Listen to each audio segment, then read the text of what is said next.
Hey buddy, if you are new to the channel, please don't forget to like, subscribe, and comment. Now let's begin the story. I always thought I was hard to rattle. The kind of person who noticed things. The weight of footsteps behind me. The way a stranger's eyes lingered a beat too long.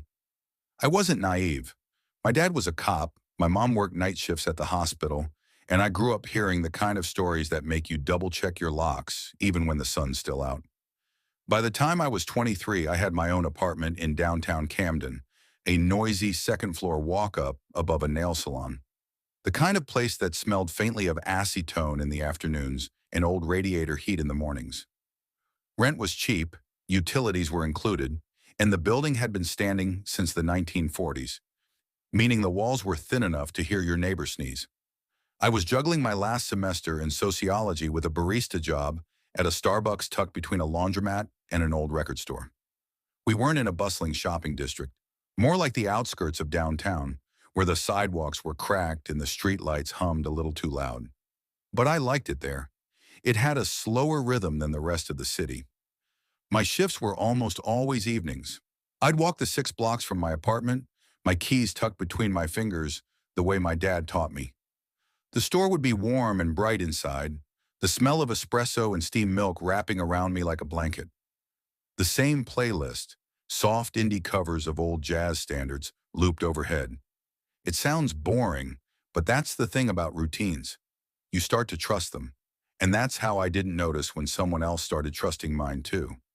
The first time something felt off, it was barely a blip. I was closing with Marcus, our shift lead, a lanky guy with a sarcastic streak and a permanent coffee stain on his apron. We were wiping down tables when I ducked into the restroom. The women's room was a single stall, single sink, mirror cracked in the corner. The fluorescent light above the toilet had this faint buzz, but that night it was flickering. I remember frowning at it. It wasn't the usual slow flicker, more like something quick, a flash at the base of the wall by the floor. I thought maybe it was a reflection from my phone screen, but my phone was in my apron pocket. Old wiring, I muttered to myself and finished up. That should have been the end of it. The message came 3 nights later. It was a Saturday. Camden was still thawing from winter, the kind of chilly spring night that makes your breath visible. We were slammed until close, and when my break finally came, I collapsed into the back room with my phone. Instagram, notifications, message request, no profile picture, username, _camwatcher. The message read, "Blue cotton today. You really do sit like a good girl when you pee." I blinked at it, my first thought being, someone sent this to the wrong person. But then I noticed the attached video. I don't know why I clicked it. Maybe shock. Maybe that terrible instinct to look even when you know it'll scar you. It was from our restroom. The angle was low from beneath the toilet seat. My Starbucks apron hung against my knees. My underwear, blue cotton, was pooled around my ankles. My hands went cold. I dropped the phone onto the break table like it had burned me. When I picked it back up, my pulse was pounding in my ears. There was no mistaking it. It was me. That stall. That night. I typed without thinking, "Who the hell is this?" The reply came in seconds. "Just someone who thinks you're beautiful. We can keep it between us unless you want me to share it." I swore under my breath. "Delete it. This is illegal. I'm calling the cops." "Careful, Tess Morgan. You live alone on North Spruce Street. You walk home at 11:12 p.m. every night. You should really lock your kitchen window. It sticks on the left side." I stopped breathing. I hadn't told anyone my address. The window thing. Only my landlord knew. I reported the account to Instagram, then called Camden PD. The officer I spoke to was polite, but his tone had that practiced caution. "Don't expect much. If it escalates, call us back," he said. It escalated that night. I'd just gotten out of the shower when my phone rang. Unknown caller. I hesitated, then answered. At first, just breathing. Slow. Steady. Then a man's voice, low and almost amused. "Do you taste like the caramel latte you made me today?" I hung up. My hands were shaking so badly I nearly dropped the phone. A text came seconds later. "Check your doorstep." Every nerve in my body screamed not to, but I did. On the mat was a Starbucks cup. My name written in my handwriting, test spelled correctly, which never happened. Lipstick on the rim. It was the drink I'd had on my break. I staggered back inside, locked the door, pulled the chain. Another text. I don't want much. 7 days. You're my girlfriend. You smile. You let me hold your hand. You don't make me angry. Do that, and the video disappears. I didn't reply. The next day was my day off. He told me to meet him at the Starbucks across from the bus terminal, one I'd never worked at. When I walked in, I knew it was him. Mid-40s, salt and pepper stubble, leather jacket, that rehearsed smile. There's my girl, he said, loud enough for everyone to hear. He'd already bought me a drink, my regular. I hadn't told him what I liked. He leaned close, voice warm but edged. Don't test me, Tess. I've got friends in worse places than this city. I know your sister's name. I know your nephew's school. Don't make me pay them a visit. My stomach dropped. He shouldn't have known that. Over the next week, I lived in a nightmare. He'd call at random hours, text me pictures of myself walking home, sitting in my apartment, even sleeping. His place was a dim, 2-room apartment that smelled like dust and cigarettes. VHS tapes stacked to the ceiling, photos pinned to the wall, some of women I didn't know, some of me. On the 6th night, my mom invited me to dinner. I lied and said I was bringing a friend. He came. He smiled. He shook my dad's hand. My mom asked about the bruise on my arm. He'd gripped me too hard earlier that day, and I said it was from bumping into the espresso machine. When I glanced toward the kitchen doorway, he was there, holding a steak knife, just watching. On the 7th day, he let me go, just like that. A promise is a promise, he said, and walked away. I moved out within a week, changed my number, quit my job. 3 weeks later, I was back in Camden for an errand. I made the mistake of walking past that bus terminal Starbucks. He was inside, sitting by the window, smiling at another girl, maybe 19. When she leaned away uncomfortable, he reached across the table and took her hand. He saw me through the glass, winked. I turned and walked away. I didn't call the police, but I'll tell you this. If you work late, if you use a public restroom, check the stall before you sit. Look for the flicker at the edge of your vision. Listen to the way your gut knots up, because sometimes the monster doesn't break in. Sometimes he's already inside, waiting for you to serve him coffee. Story 2. I never planned on making my living from other people's fear. It wasn't like I grew up dreaming of haunted houses or whispering to ghosts. I got into real estate because my uncle owned a brokerage in Seattle, and I needed a job that didn't require a degree I never finished. But somewhere along the way, I realized there was a strange little niche that no one else in our sleepy corner of Washington wanted to touch: properties with histories. You know the type. Houses with police tape still lingering in the shrubs. Shops where someone died in the bathroom, and the smell never quite left buildings so cheap the city practically begged you to take them off their hands. The thing is, I don't rent these places for the rent. I rent them for the deposits, non-refundable deposits. They sign a 3 or 6 month lease. They last maybe a week or two before they break. And I keep the money, and I don't just let the walls do the talking. I help them along. The property I had my eyes on this time wasn't technically a house. It was an old corner cafe in downtown Cedar Hill. Population 12,000 if you count the dogs. The place opened in 2007 as a branch of Brew Harbor Coffee, one of those regional chains that tried to be Starbucks but with local charm. Think reclaimed wood, Edison bulbs, and overpriced scones.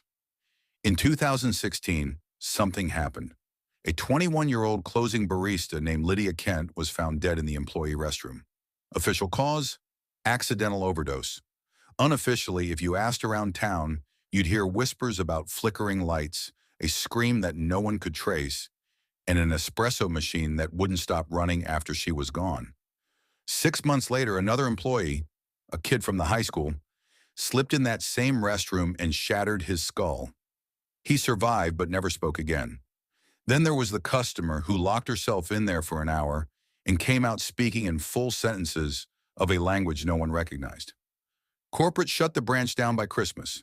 The property sat empty for years until a bank foreclosure auction dropped it in my lap for less than the cost of a used pickup. Inside, it still looked like it had closed yesterday. A thin coat of dust covered the oak counter, the green and white menus still bolted above the register. The espresso machine sat squat and silent in the corner, like a sleeping animal. Someone had left half a box of to-go cups in the supply closet. I made my usual modifications, tinted the front windows just enough to dim the light, swapped a couple of bulbs for older yellow ones to give the air that stale hue, installed tiny speakers in the ceiling that could play faint whispers or the hiss of steaming milk. The restroom mirror got a special upgrade, an LED panel behind the glass that, on cue, could show a faint, warped face. I'd already gone through 2 tenants here. One was a college kid looking for a quiet spot to paint. She lasted 4 nights. The other was a wannabe podcaster. He bolted after 2. Now I was ready for number 3. He showed up just before sunset on a Thursday. Tall, late 20s, neat dark hair, a book under one arm, wore a tweed jacket like he'd stepped out of a university lecture hall. "You're the owner?" he asked. "Landlord," I corrected, unlocking the door. "Name's Jordan Hale." He nodded once. "Elliot Vance. I'm a writer, screenplays. I just need somewhere quiet for a few months." Perfect, I thought. Writers are curious but solitary. Easy prey. "You're aware of the building's past?" I asked casually. "I read the article," he said, glancing at the faded Brew Harbor sign above the entrance. "Doesn't bother me." That was new. Usually they brushed it off or made a joke. The contract was signed in 20 minutes. $7,500 deposit, first month's rent up front. I handed him the keys and drove back to my place with that familiar electric hum under my skin. The first night is always my favorite. They're still settling in, still convinced the creaks and groans are just the building breathing. From my laptop, I watched the hidden feed I'd wired into the breaker room camera. Elliot unpacked slowly. No humming, no music, no muttered self-conversations. Just silence. At 3:17 a.m., the reported time of Lydia's death, I triggered the first effect, a sudden, breathy gasp through the speaker near the restroom. Nothing.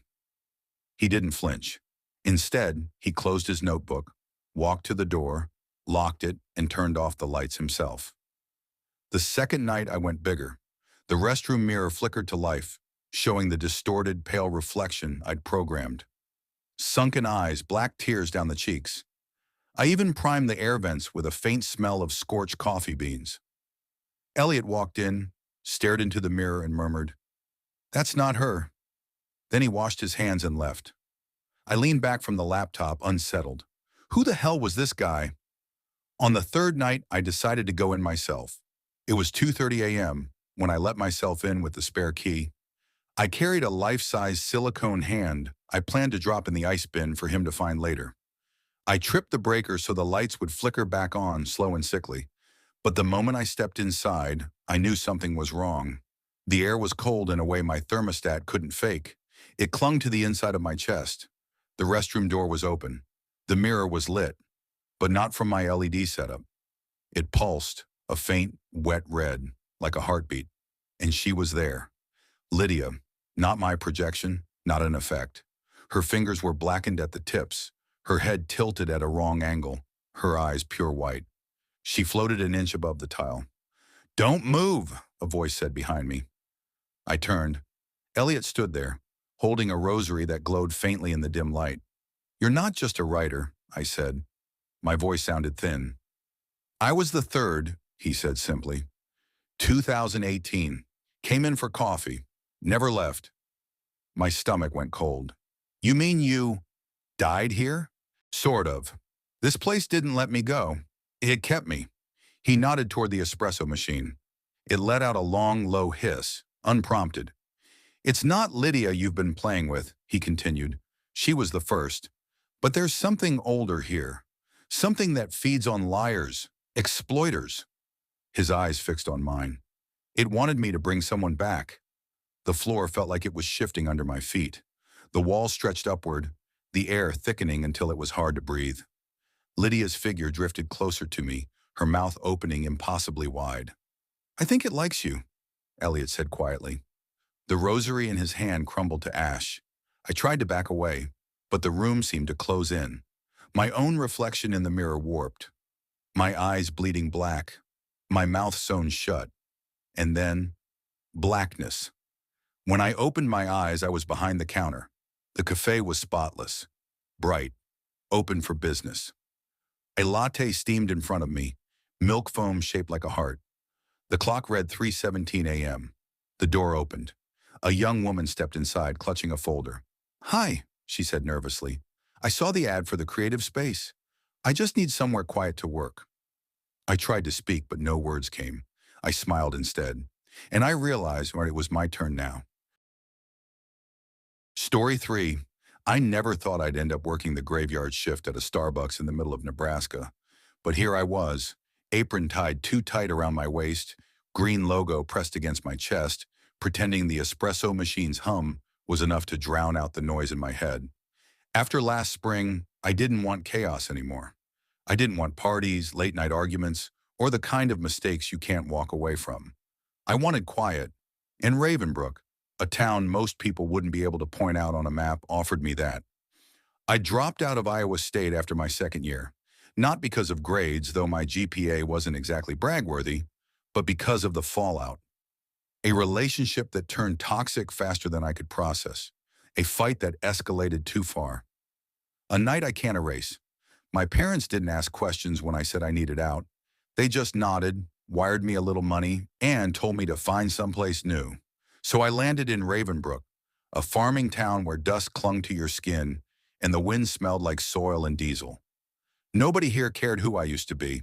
Nobody knew my name, my history, or the headlines I tried to outrun. That anonymity saved me.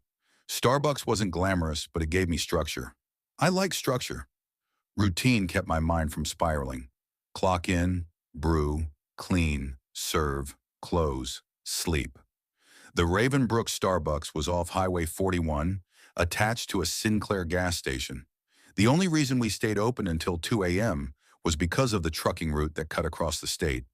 Truckers came in bleary-eyed, polite, or curt depending on how many hours they'd driven. Teenagers sometimes lingered in the lot, blasting music until we flicked the outdoor lights. Mostly, though, it was quiet, and that was exactly what I needed, at least until November 3rd. The night I learned quiet doesn't always mean safe. "Evening, Mara," my coworker Ryan said, handing me the key ring as he untied his apron. He was in his mid-30s, shaggy blonde hair, always smelling faintly of cologne and fryer oil. He usually worked earlier shifts, but his girlfriend was due to give birth any day, and he'd been running on fumes. "You sure you're good alone tonight?" he asked, yawning. I nodded, tugging my hoodie tighter before tying the apron on. "Yeah, I like the late shift," Ryan smirked. "Better you than me. Watch out for the raccoons. They've been raiding the dumpster again." I rolled my eyes. "I'll make them a latte." He chuckled, clapped my shoulder, and headed out. By 8 o'clock, I'd settled in. Orders trickled through. An elderly man wanting decaf, a pair of college kids giggling over pumpkin spice, a woman in scrubs who looked like she might fall asleep at the counter. Normal, predictable. That's what I craved. Predictable. I kept my sketchbook behind the register for when things slowed. Drawing faces helped me focus, though I never quite finished them. Eyes were easy, mouths too. But noses? Somehow I always stopped before I got there. By 11:30, the parking lot emptied. I locked the cafe doors, dimmed the lights, and settled at the drive-through headset. The silence pressed in, broken only by the low music trickling from the overhead speakers. At 12:14 a.m., the beep crackled through my headset. "Hi there," I said, voice on autopilot. "Welcome to Starbucks. What can I get started for you tonight?" Static. Then a voice. "You sound tired." I froze. Customers sometimes made small talk, but this tone, it wasn't friendly. It wasn't teasing. It was clinical, like an observation. I forced a smile into my words. "Long night. What can I get you?" A pause, then, "You have a calm voice. I like that." My fingers tightened on the counter. "Thanks. What drink are you in the mood for?" Something crackled again, then soft but deliberate. "What would you drink if you were cold? If you were alone?" I blinked. Probably a blonde roast. Smooth, low acidity. A sigh carried through the speaker, long and strange. Not what I meant. The line went dead. I frowned, staring at the monitor. A truck rolled forward, its shape filling the grainy camera feed. An old Dodge Ram, mud caked on the sides, one headlight out. The front grille bent inward like it had hit something, and no license plate. My gut twisted. I stepped back from the window as the truck stopped. The driver leaned out, gray beard, flannel shirt stained with something dark, his eyes fixed on me, unblinking. His right hand rested on the wheel. His left held a glass jar. At first I thought it was coffee, but the liquid inside was too thick, too dark. "Could you open the window?" he asked. His voice was the same as the one in my headset, measured, deliberate. "I'll pay cash." My heart kicked against my ribs. "Sir," I said carefully, "I can't open the window unless you place an order." He smiled, not with his eyes, only his mouth, too wide, too slow. "I've got exact change." He lifted the jar slightly. "Something from my last stop." That's when I realized whatever was in that jar wasn't coffee. I hit the panic button under the counter. The truck engine rumbled outside, but I didn't stay. I ducked into the back hallway, shoved the office door shut, and locked it. My phone shook in my hand as I dialed 911. 911, what's your emergency?" "This is Mara Lane," I whispered. "I'm working the Starbucks off Highway 41. A man came through the drive-thru. He's trying to get inside. No plates. He's got some jar with him. Please, stay on the line, Mara," the dispatcher said calmly. "Officers are en route. Stay hidden. Do not engage. Can you see him right now?" I glanced at the tiny office window. Nothing, just darkness. "No," I whispered. Then, tap. I froze. The sound moved, circling. Tap, tap. Windows tested, one by one. My stomach nodded. "He's walking around the building," I breathed into the phone. "Stay quiet. Help is 5 minutes away." 5 minutes. It felt like a lifetime. Then, shadows slid across the frosted glass of the office door. He was inside. The handle rattled. "Mara!" the dispatcher whispered in my ear. "Are you safe?" I couldn't answer. The handle twisted again. Then silence. One beat. Two. Bang! I flinched as the door shook on its hinges. Bang! He was ramming his shoulder against it. "He's trying to break in," I hissed into the phone. "Please, hurry!" Wood splintered. My eyes darted around the office. Nowhere to hide. Then I saw it, a vent cover at the baseboard. I scrambled, yanking it free, squeezing into the crawl space. Metal scraped my hoodie as I dragged myself forward. Behind me, the office door crashed open. Heavy footsteps, ragged breathing. "You think this is funny?" His voice was closer now, wild but tinged with something almost childlike. "You sound just like her." I froze. Her? "I thought it was you, the first time I heard your voice. But no." His voice softened. "She's dead. You're just another copy." My chest tightened, then almost tender. "I can fix that." I crawled faster, heart slamming. I burst into the supply room, stumbling to my feet. The emergency exit loomed ahead. I shoved it open. The alarm shrieked. Cold November air slapped me in the face as I sprinted into the night. 2 blocks down, red and blue lights cut across the road. Sirens wailed. By the time the cops swarmed the lot, the man and his truck were gone. All they found was the jar. Not coffee, not motor oil, blood. Starbucks closed for 3 weeks. Investigators combed the place, but there were no fingerprints, no plates, no DNA. The only evidence was a blurry drive-through camera, still of the truck. One headlight burned out, front grille bent. I left Ravenbrook 3 days later, changed my name again, moved further west. I don't work in coffee anymore.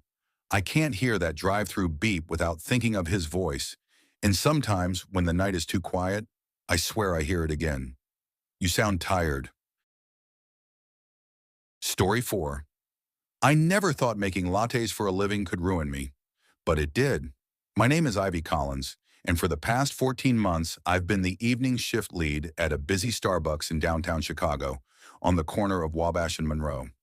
It isn't the dream job I told my parents I'd get after college, Back when I was 20, I swore I'd be writing novels by now, or at least working in publishing. But bills don't wait for passion. Rent doesn't care about poetry. So instead of signing contracts for the next great American book, I stand behind an espresso machine 12 hours a day, grinding beans and pretending I don't notice how the caffeine addicts on the other side of the counter look right through me. The job eats at you in small ways. The smell of milk burned into your hair. Your fingers cramped from scrubbing dried caramel drizzle off counters. The constant fake smiles at customers who snap their fingers when their drink isn't ready in 2 minutes. My manager, Gretchen, loves rules. She prints memos on pastel paper and tapes them in the back room. Check the bathroom every 30 minutes. Stir syrups, don't shake. Close with both locks on. She hovers behind me like I'm her teenage niece. Not a 27-year-old woman with a degree I'll never use. But I stayed. I stayed because of Evan Halloran. Evan wasn't like the others. He came in every morning at 7:42 a.m. sharp. That precision is what caught my eye first. While the rest of the downtown flood stumbled in at random intervals, Evan arrived like clockwork.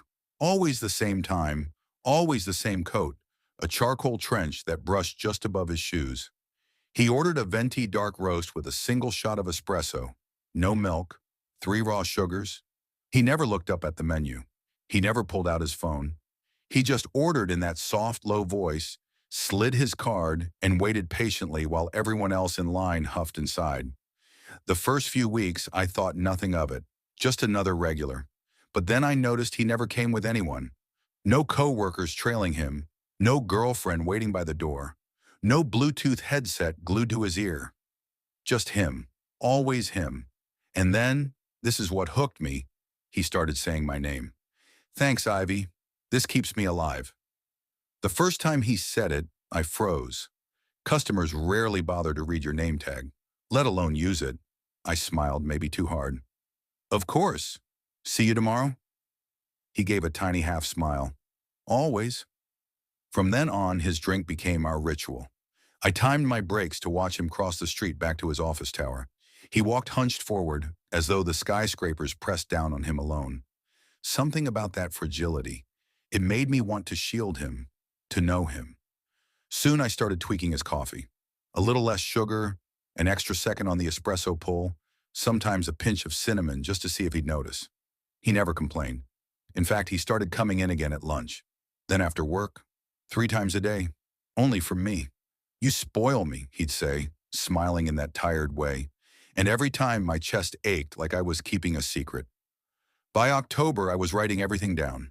Every outfit, every word, every small gesture. Monday, navy tie, eyes bloodshot, said, don't know how I'd function without you. Tuesday, gray sweater, skipped lunch visit, checked watch twice. It wasn't creepy, I told myself it wasn't. Writers observe. That's what I was doing, observing. Research for some story I'd write one day. But stories need truth. Stories need connection.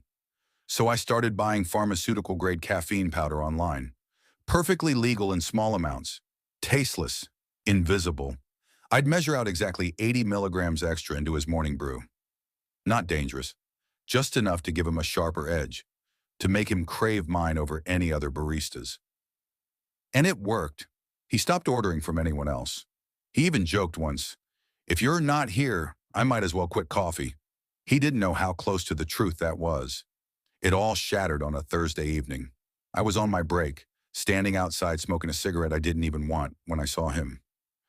Evan, across the street. Not alone.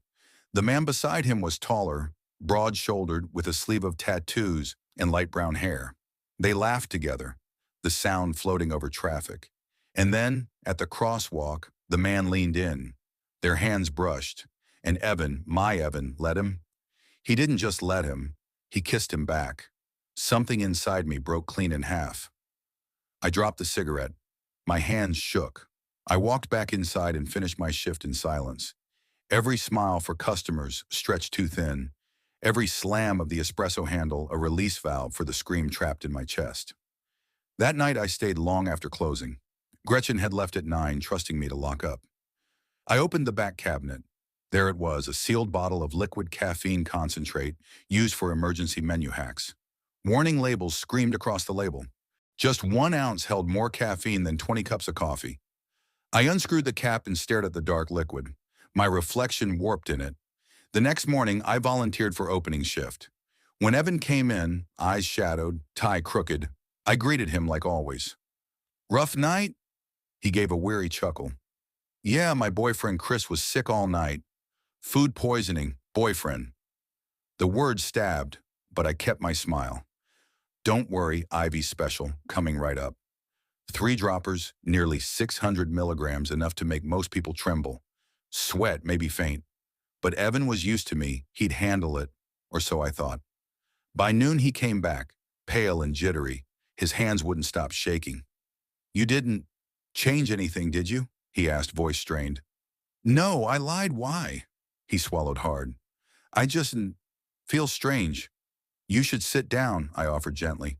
"Can't. Deadline." He left, clutching the cup. That night I couldn't sleep. My skin buzzed with panic. Had I gone too far? What if he... At 7:42 the next morning, I didn't need to guess.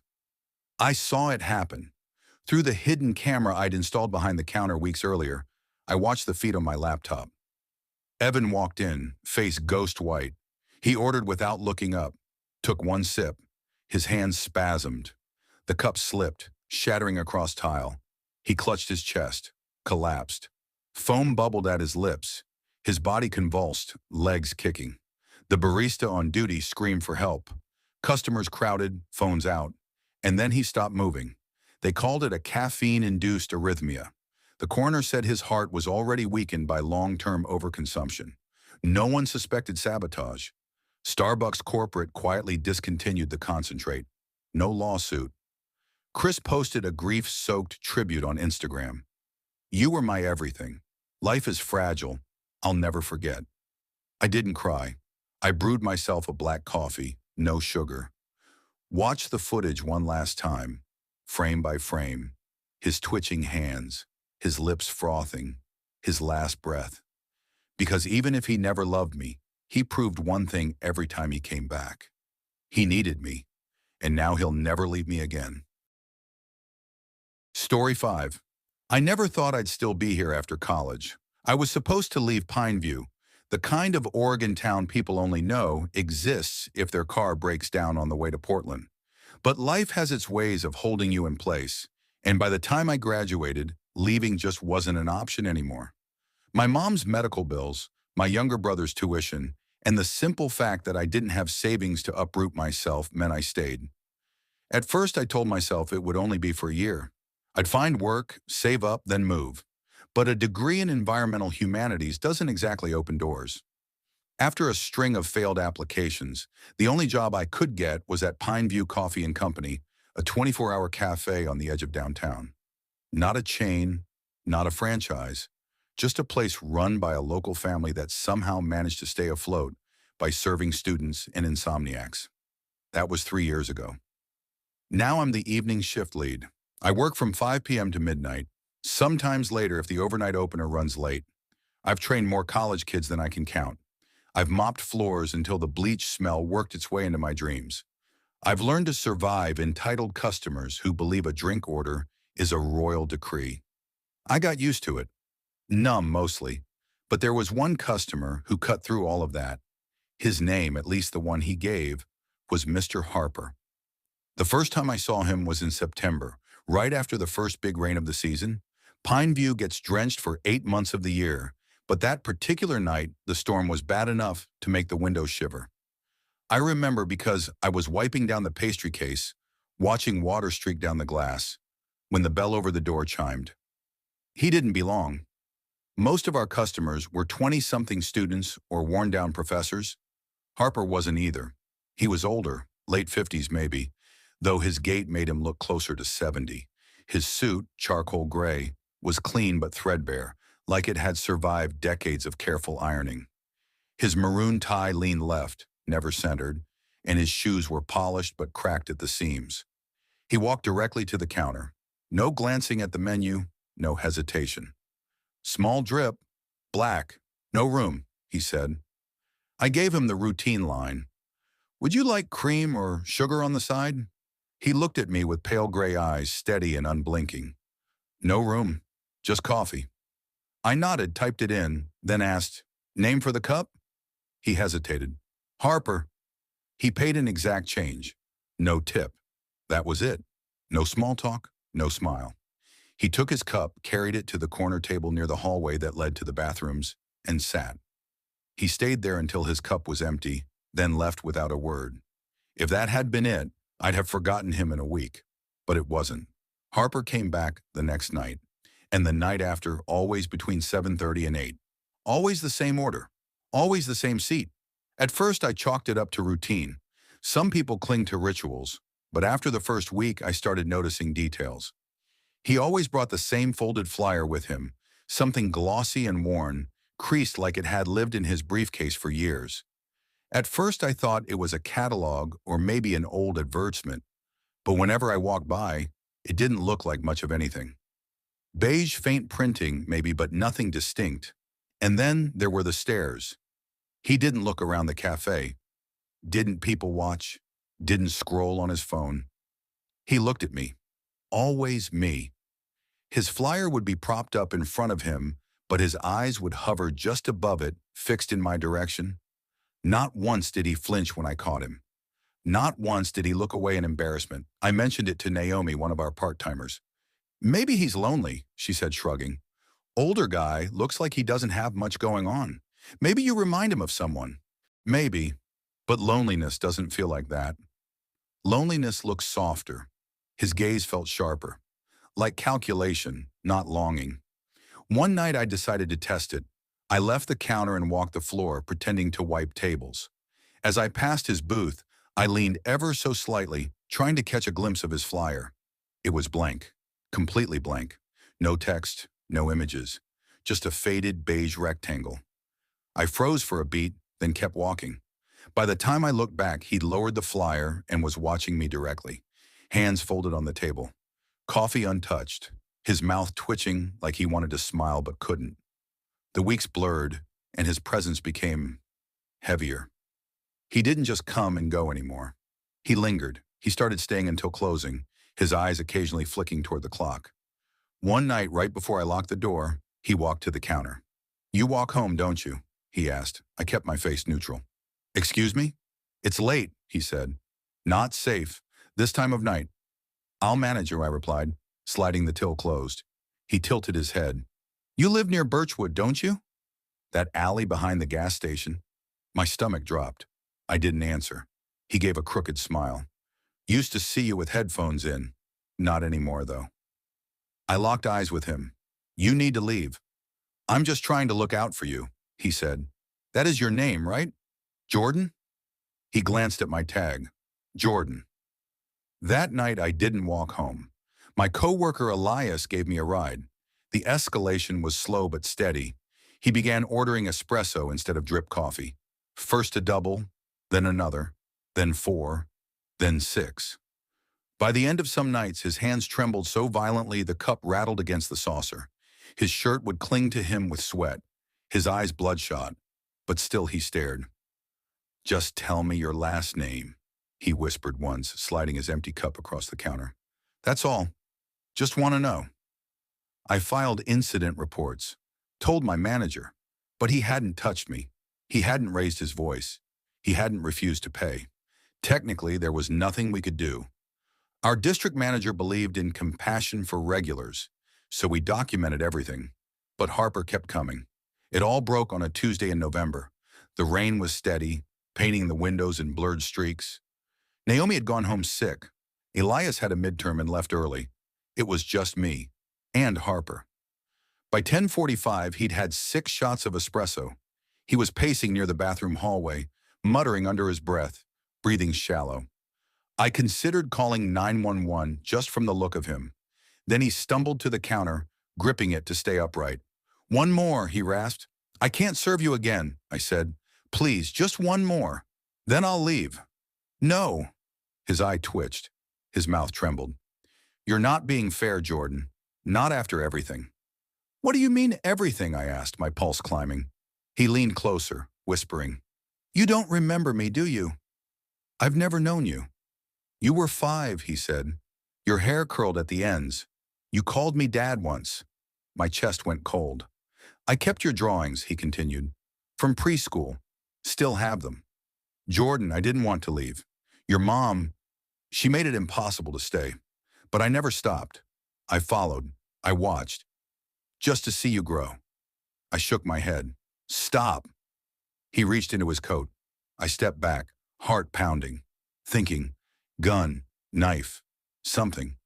But he pulled out a laminated ID card, faded, cracked, name, Thomas Harper, birth date, address. Beneath the cracks, I saw it. My mom's maiden name, Harper. My throat went dry. He swallowed. I changed it. Too much debt, too much shame. But I found you here. Tried to build the nerve. Didn't know how else. Before I could speak, his body convulsed. He clutched his chest, stumbled backward. The espresso cup slipped from his grip and shattered on the floor. I rushed around the counter, screaming for help, though the cafe was empty. I called 911, tried compressions, watched his pale eyes flicker. By the time paramedics arrived, he was gone. The coroner listed cardiac arrest, worsened by years of stress, poor diet, and absurd caffeine consumption. His ID traced back. They confirmed his name, his estranged connection to me. When I told my mom, she sat in silence, hands gripping her knees until the knuckles whitened. She never spoke his name. I was numb. Not guilty exactly, but hollow. He hadn't been haunting me like a predator. He'd been haunting me like a ghost. A father who had ruined his life, then returned in the only way he knew how. Sitting in a corner, drinking coffee he couldn't afford, just to be near the child he lost. I still work evenings. Students come and go. Sometimes a customer stares too long, and my stomach knots. But it's never him. I keep his cracked ID card in the back of my locker. Not because I want to remember him, but because I can't forget that some ghosts don't rattle chains or whisper in the dark. Some just sit under fluorescent lights, sipping black coffee, waiting to be recognized. Story 6. I never imagined my life would start unraveling inside a Starbucks. Not the kind that smells like pumpkin spice and spilled frappuccinos, but the sleek one tucked inside FlexLab Athletic, a luxury gym in downtown Chicago with floor-to-ceiling windows that made the whole place look like a cathedral for people obsessed with their bodies. I had no business being there. At the time, I was 31, fresh out of a 6-year relationship with Hannah. We'd met in college, lived together for years, then slowly dissolved into silence. She finally said the words we'd both been avoiding. I can't keep doing this, Ian. I feel like I'm drowning. And that was it.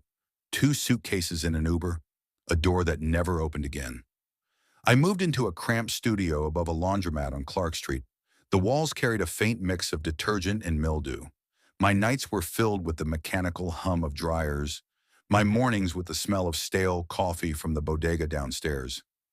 I weighed 387 pounds. In Chicago, the city didn't bend for someone like me. Sidewalks narrowed, subway turnstiles pressed hard, office chairs complained. Every reflective window showed me a man I didn't recognize but couldn't escape. When my cousin got me a job as a barista at FlexLab's in-house Starbucks, I didn't think much of it. It was a paycheck, but soon I realized how absurd it looked. Me, in an apron I had to special order because the standard XL barely stretched, pouring cold brew after cold brew for shredded trainers and yoga influencers who lived on kale and kombucha. Most of them barely looked at me, but I saw the flicker in their eyes. The "what's he doing here?" calculation. And then she appeared. Her name was Emily Ward. She was tall, auburn hair tied into messy knots that always looked accidentally perfect. She wore simple yoga sets, not flashy logos.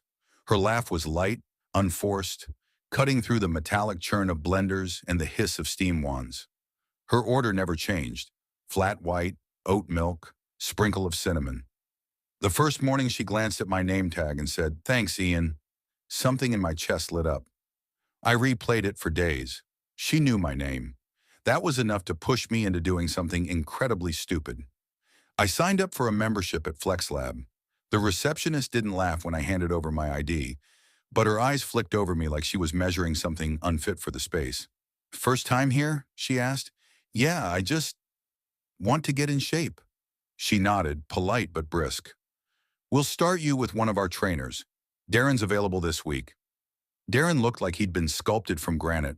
Buzz cut, jawline sharp enough to slice bread, arms bigger than my thighs. A small lightning bolt tattoo hid behind his ear.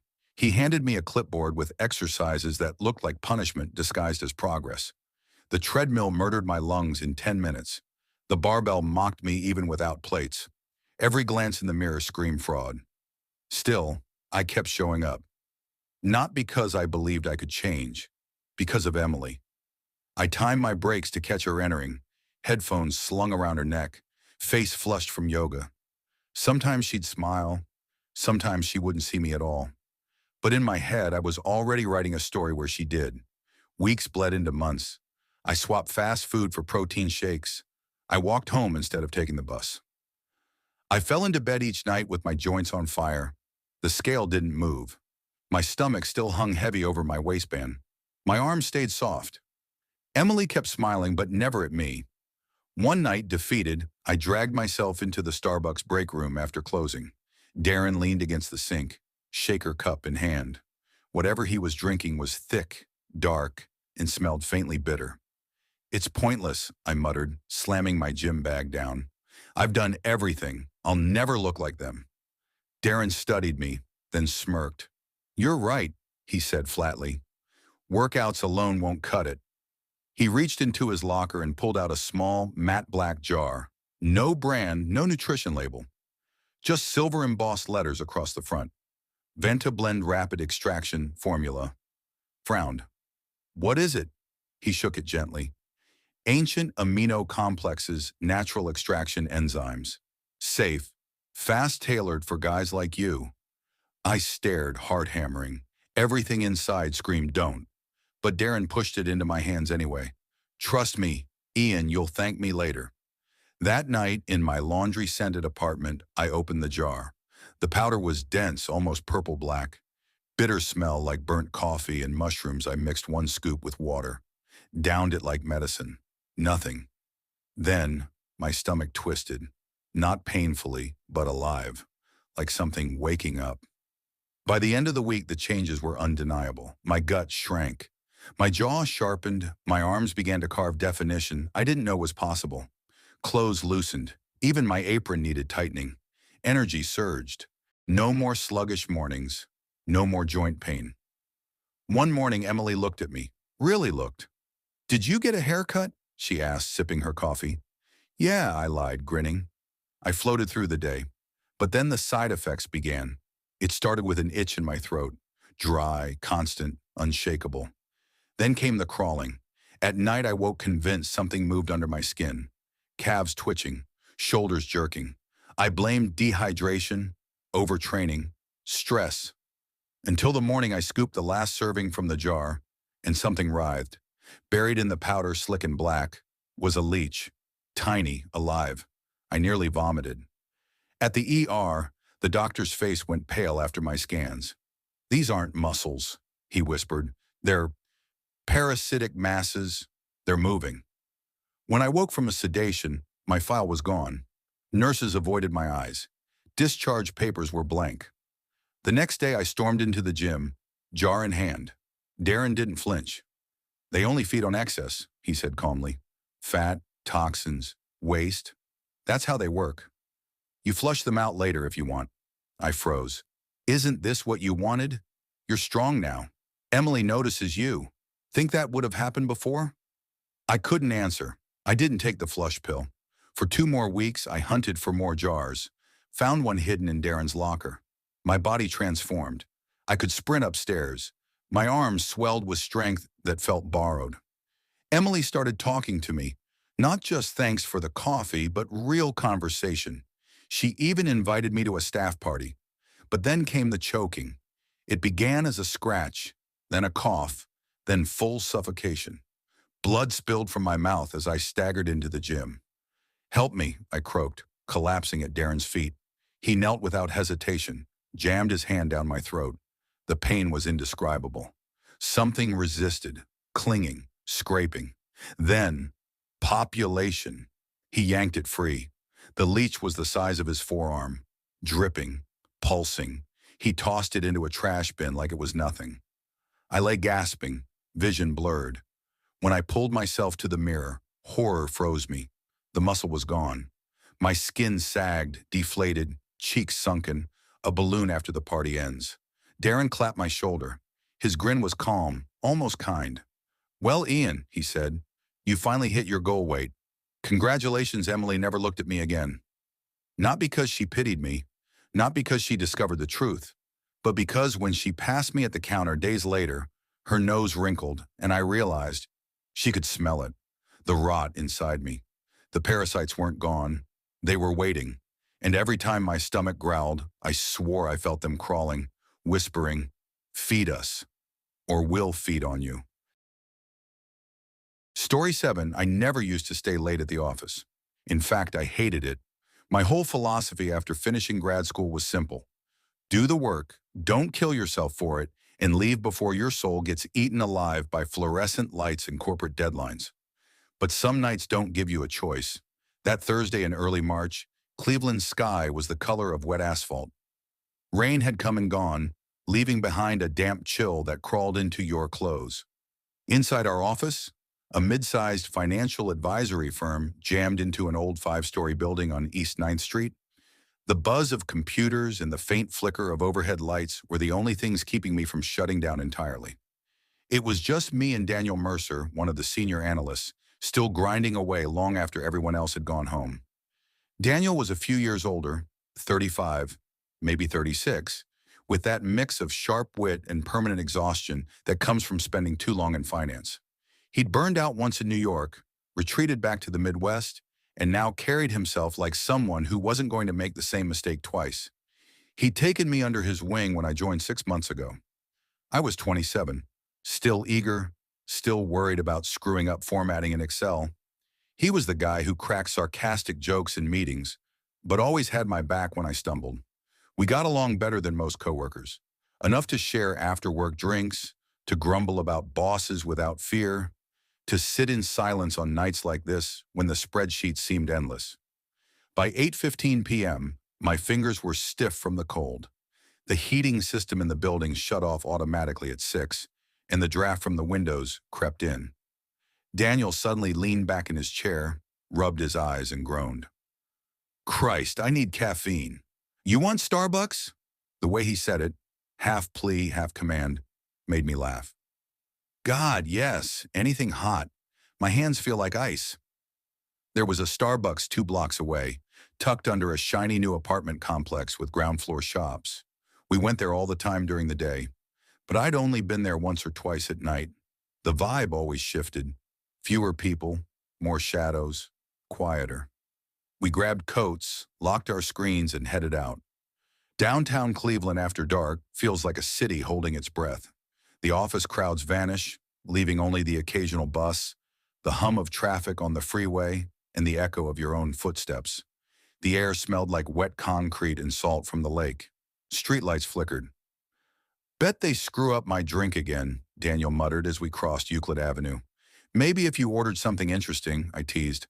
"Flat white is basically just milk with an ego." "Yeah, well, at least it doesn't sound like a TikTok trend. Better than being addicted to boring." We laughed as we pushed open the glass doors. Inside, the place was almost empty. A college girl scribbled furiously into a notebook near the window, earbuds in. A guy in a hoodie sat hunched over his laptop in the corner, glowing faintly in the blue light of his screen. Behind the counter were 2 employees. One, a young woman, was restocking syrups near the espresso machine, moving quickly, efficient but distracted. The other, a tall, wiry man at the register, stood perfectly still, posture rigid. He didn't smile, didn't greet us. His expression was fixed in a way that felt wrong, like he'd forgotten how to change it. Daniel stepped forward. "Grande flat white, extra shot." I followed. "Tall oat milk latte. No foam, please." The man tapped the screen silently. When it came time to write names, Daniel spelled his carefully, D-A-N, because they always got it wrong. I did too. We stepped aside to wait. That's when I noticed it. The way the barista moved. Stiff, mechanical. No small talk, no glance at his coworker, no wasted motion. Like he was following instructions that only he could hear. Daniel leaned toward me. Bit of a charmer, huh? I smiled faintly. Maybe he's just had a long shift.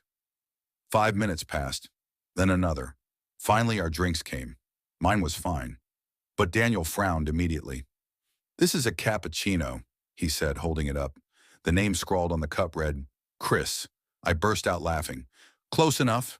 He sighed and walked back to the counter. Sorry, I ordered a flat white, not a cappuccino, Daniel said politely. The tall man looked up. His eyes locked on Daniel's. He didn't respond. Then finally, that's what I made. Daniel tilted the cup.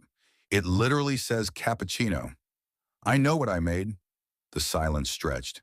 Daniel shot me a quick glance, half annoyed, half unsettled. Okay, well, could I just get the flat white instead? The man didn't move, just stared. Then the female barista rushed over, forcing a smile. I'll take care of it. Sorry about that.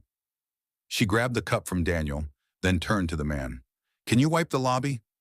The man didn't move at first, just kept staring at Daniel, his eyes unblinking, as if memorizing his face. Finally, slowly, he turned and walked toward the back sink. Daniel came back to me, shaking his head. Jesus, something's not right with that guy. We got our drinks eventually, brushed it off, and headed back into the cold. The wind had picked up. We clutched the cups for warmth, coats pulled tight. Guess we're not welcome there anymore, I joked. No love lost, Daniel muttered. There's a Pret down the block. We laughed, but the sound didn't carry far in the empty street. By the time we wrapped up at the office, it was almost 9:30. The building was silent, colder than ever. We packed up, shut down, and headed out to the council-owned lot 10 minutes away. It was cheaper than the garages closer in, though it meant a late-night walk through quieter streets. We passed the Starbucks again on the way. The open sign was off, windows dark except for a faint glow from the back. I glanced in casually, then froze when Daniel's hand gripped my arm. Don't look now, he whispered, but that guy's outside.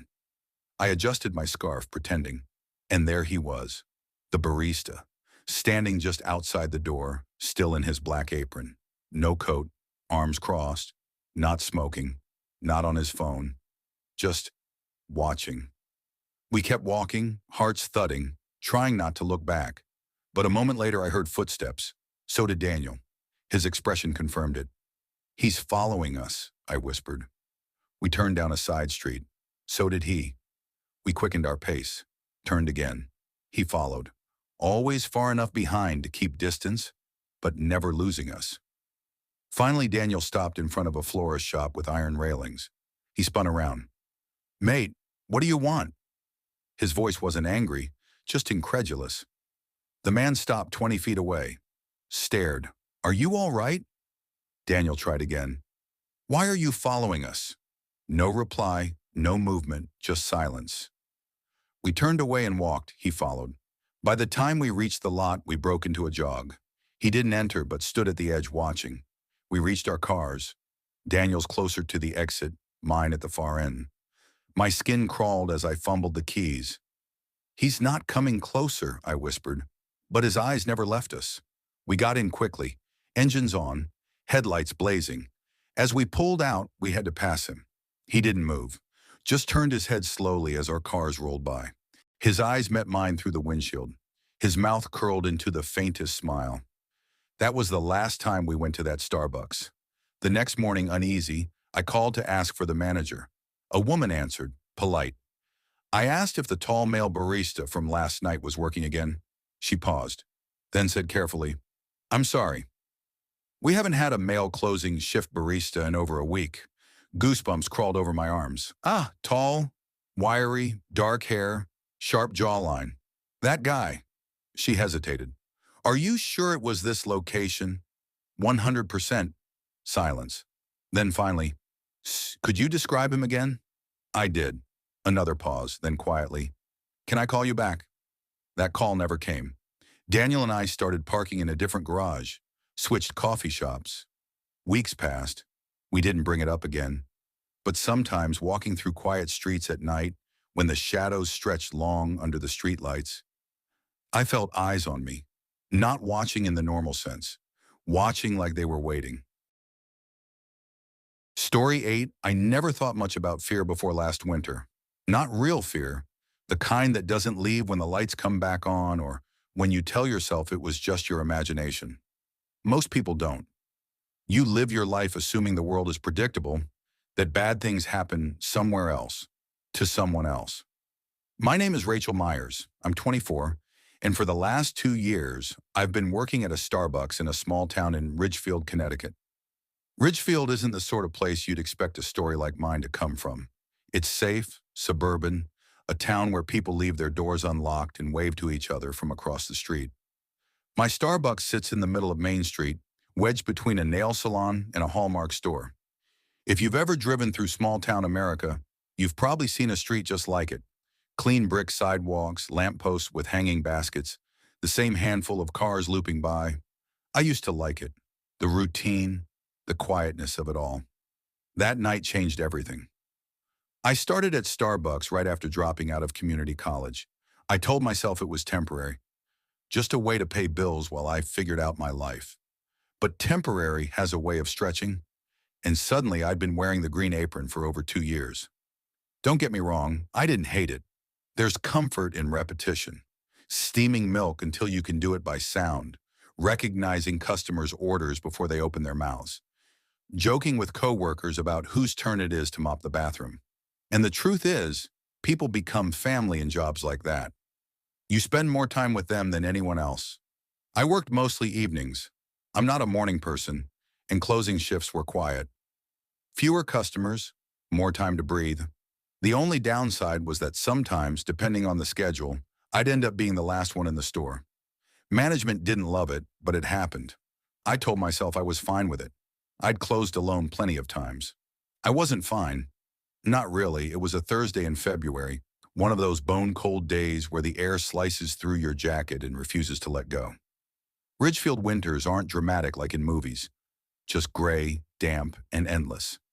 I remember staring out the window that afternoon, watching dirty snow half melt along the curb and thinking I should have called in sick.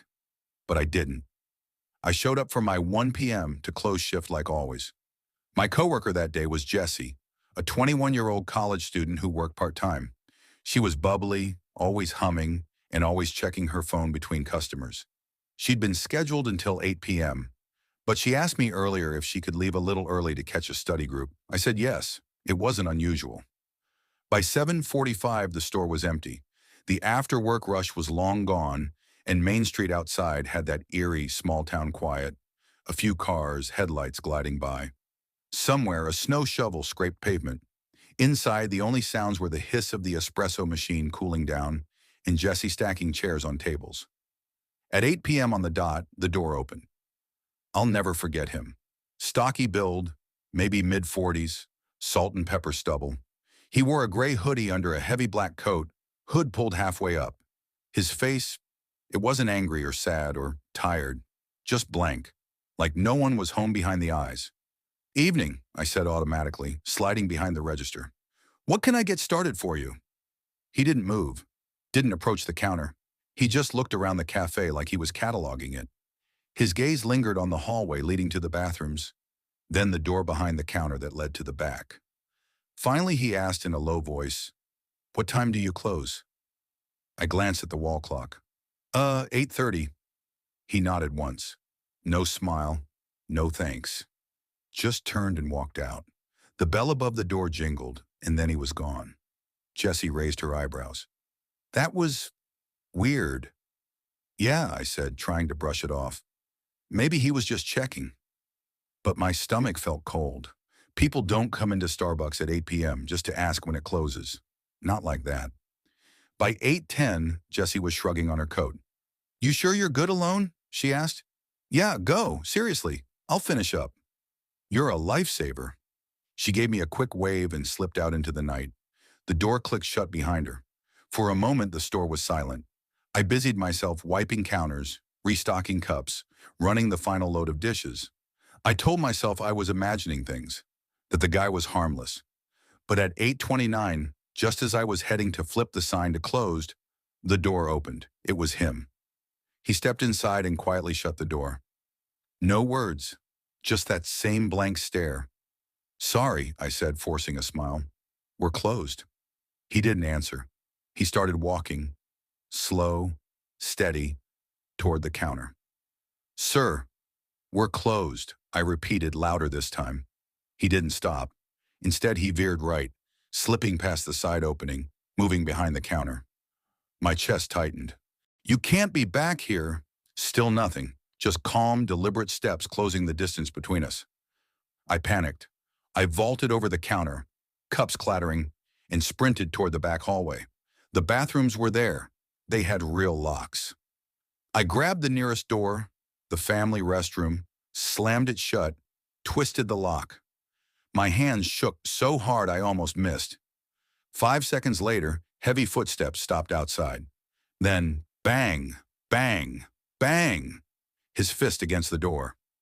My phone was already in my hand. I dialed 911, voice cracking as I whispered to the operator. Through the door, his voice came. Low, gravelly, too calm. "Open it." That's all he said, over and over. "Open it." The dispatcher kept me on the line, telling me officers were en route. I tried to breathe, but every sound outside made my chest seize. Then came the scraping, metal against wood, then another crash. The door shuddered violently. He was hitting it with something. A chair, a trash can. I didn't know. "Please, please hurry," I whispered over and over. Then silence. Nothing. Minutes dragged like hours. I pressed my ear to the door, but I couldn't hear if he was gone or waiting. Finally, voices. A knock. "Police! Anyone inside?" I almost collapsed with relief. When I opened the door, 2 officers stood in the cafe. They led me outside into the freezing night, where red and blue lights painted the snow. They found him less than 10 minutes later, wandering toward the Stop and Shop parking lot. He didn't run, didn't resist, just went quietly, like he'd been waiting. Later, they told me he hadn't been armed. When questioned, he barely spoke, only repeating one sentence. "I thought she'd let me in." Let him in for what? No one could answer. I took a week off after that. When I went back, I only worked day shifts. Management changed policies. No one was allowed to close alone anymore, and they installed extra locks and cameras. But none of that erased the memory of his eyes, blank and unblinking, waiting until I was alone. People think horror lives in haunted houses, dark woods, empty highways. But I know the truth. Horror can walk right through the door of your Starbucks at closing time, and it doesn't need a weapon to ruin you.